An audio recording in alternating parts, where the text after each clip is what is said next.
You ever have that meal, the perfect meal where at the end of it you just feel full and satisfied, where the amount of food that you had is just right. You don't want to take another bite because you're worried that you're going to ruin that feeling of fullness, but you've had enough food that you're not hungry.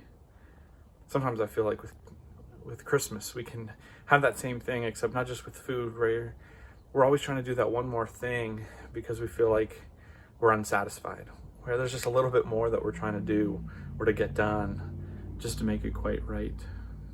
You know, Christmas is a great time for showing love to others, and in our pursuit to show love, we can sometimes overdo it, stress ourselves out, create worry, create apprehension, because we're trying to have everything be just perfect.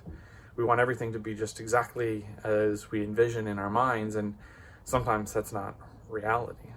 I think one of the aspects of this different year has been learning to be satisfied with what we do have, knowing that Christmas isn't exactly what I had envisioned. It wasn't exactly playing out the way we would want it to, not being able to see family or friends, to exchange gifts in person, isn't what we would want. And yet, knowing that Christmas is more than just the presents and more than just the food, that it's celebrating our Savior's birth, ought to bring us a satisfaction that we can still enjoy this season, as different as it might be. We can still enjoy all that we get to do instead of looking at what we don't have.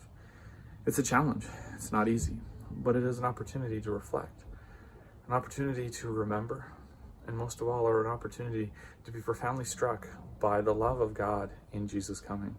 I pray this week, as we prepare to celebrate Christ's birth, that you can find satisfaction and peace in your journey.